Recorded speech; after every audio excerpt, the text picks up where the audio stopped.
Hi, I've called this releasing habits.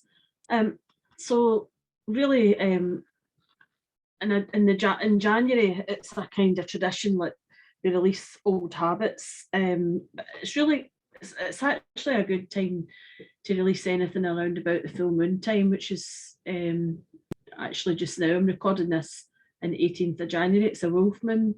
It's a really prominent moon. Um, and it's a good time for letting go and releasing any habits. Um, Maybe releasing them in some form.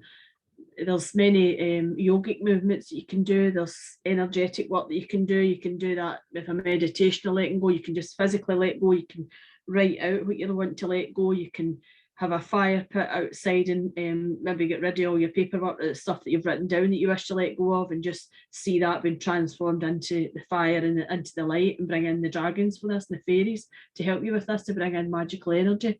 There's many habits, and sometimes we don't even know how we get into habit. We don't even realise we've been doing it until we stop and take stock of what we've been doing. Usually around about January, everybody becomes really aware of maybe they've been overeating or eating things that they wouldn't normally eat, and it's maybe caused them a wee bit upset, put on a wee bit of weight, cause them to not feel so good about in themselves, maybe causing a wee bit of illness, can bring in colds, or you can be allergic to some foods that you eat and cause upsets in your body.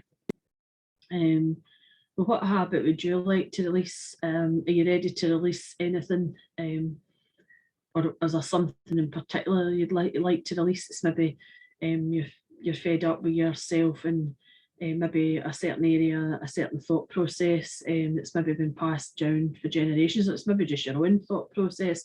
You maybe just want to release feeling lack of self-worth, lack of self-belief, lack of self-esteem, and bring in like to be in gratitude for all that you are, to bring in these new energy, just being grateful for what you have, being grateful for the good aspects of your personality, for your life, and the good aspects of when you eat really well.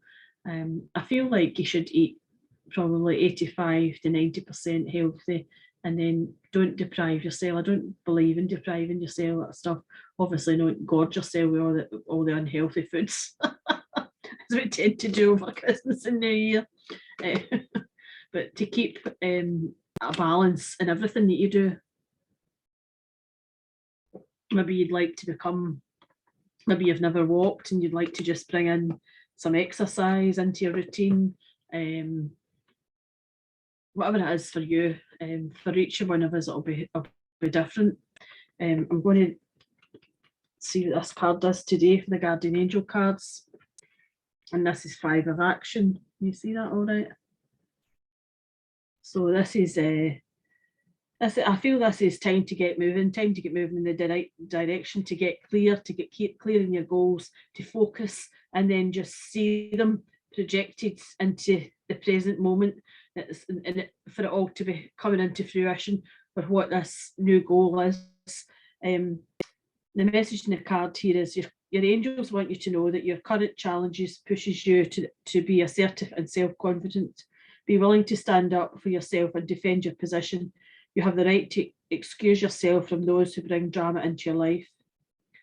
So there you go. So lots happening. This is little girls and boys having a snowball fight, but just really aiming, get your focus, and then aim, and then just project.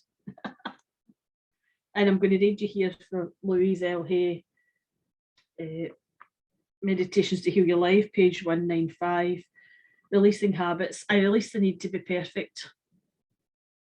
When I'm ready to let an old pattern go, it comes up as an issue. I am learning to recognise my issues as messages from a deep place inside myself that yearns to be loved. I ask the universe to help me let go of the fear, and I allow myself to move into the new understanding. I am learning to be loving to my negative habits and beliefs. I used to say, oh, I want to get rid of that. Now I know that I created all my habits to fulfill a purpose. So I release the old habits with love and find more positive ways to fulfill those needs. And that's true. You might perceive something, you might perceive a certain way that you are as a negative thing or a not a great habit, and other people might perceive that as a positive aspect of yourself.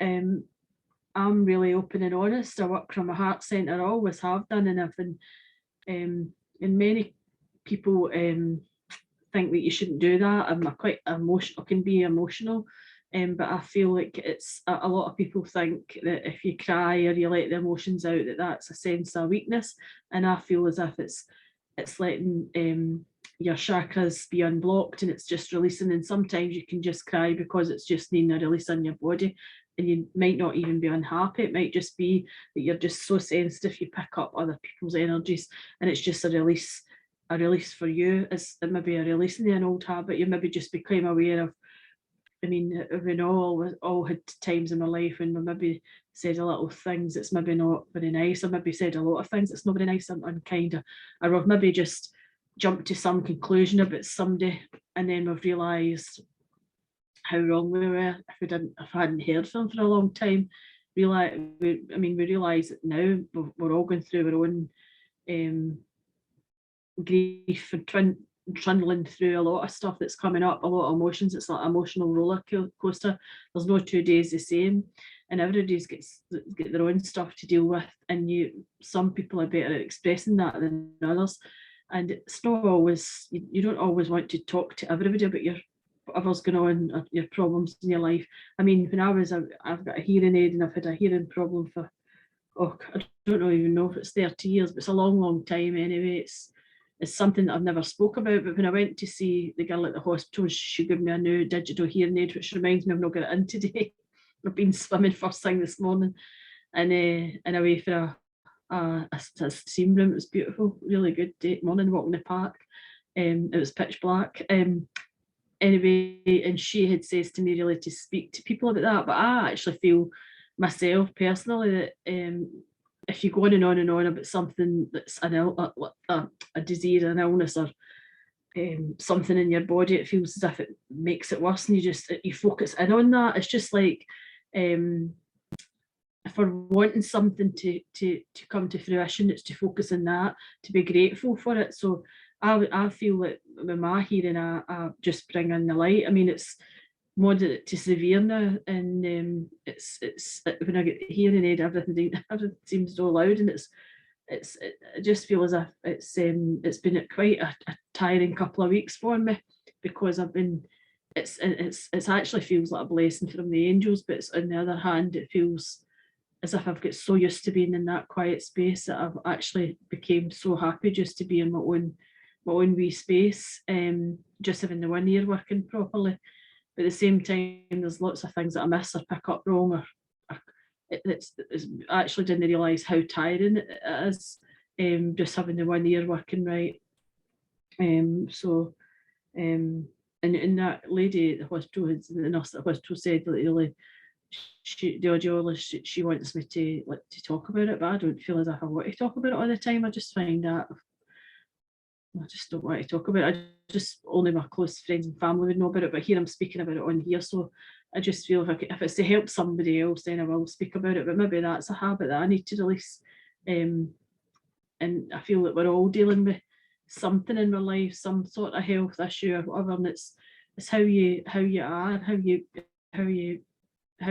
are in the world, and to realise that it's okay to take a day off now and again, and take downtime, and to really look after yourself, to really release that habit, as it said in the Louise L. Hayes area, the need to be perfect. I feel that nobody's perfect. We're all here with flaws, and with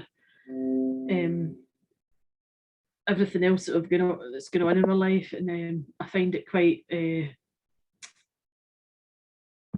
interesting. Sorry, every app come up there on my phone, my computer. I find it really quite interesting. I mean, throughout my life, I've met many people and ended up the things that maybe annoyed me about them are actually the things I really cherish about them and made me laugh and still make me laugh. A lot of them have passed away, but I've moved on to the higher side of life, graduated to the higher side of life, and the other things that really the uniqueness, the way they see the world and the way they are, and maybe it's not always, I've not always been the cheeriest maybe to other people, but it really just makes me belly laugh, and that's the best thing to do when you can. Anyway, I'll leave that with you. Thank you. Bye bye. I've been out laughing.